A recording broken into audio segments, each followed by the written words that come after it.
উখিয়া উপজেলার থাইংখালী বিট এলাকায় জাতিসংঘের শরণার্থী বিষয়ক সংস্থা ইউএনএইচসিআর-এর একটি স্থাপনার বিরুদ্ধে উচ্ছেদ নোটিশ জারি করে বন বিভাগ।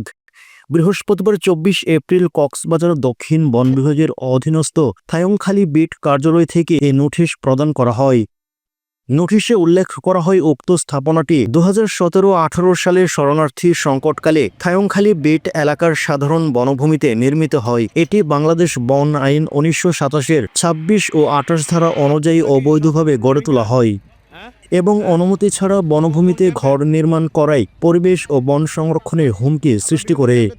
নোটিশে আরও বলা হয়, স্থাপনাটি স্বেচ্ছায় অপসারণ করতে বলা হয়, অন্যথায় বন বিভাগ প্রয়োজনীয় আইনগত ব্যবস্থা গ্রহণ করবে। থাইংখালী বিট কর্মকর্তা বিকাশ দাসের স্বাক্ষরিত নোটিশটি সরাসরি ইউএনএইচসিআর এর অফিস বরাবর পাঠানো হয়। এ বিষয়ে বিট কর্মকর্তা বিকাশ দাস গণমাধ্যমকে বলেন, অবৈধভাবে বনভূমিতে কোনো স্থাপনা রাখা যাবে না। আমরা পর্যায়ক্রমে সব অবৈধ স্থাপনার বিরুদ্ধে ব্যবস্থা নেব। ইউএনএইচসিআর এর পক্ষ থেকে এ বিষয়ে কোনো আনুষ্ঠানিক প্রতিক্রিয়া পাওয়া যায়নি।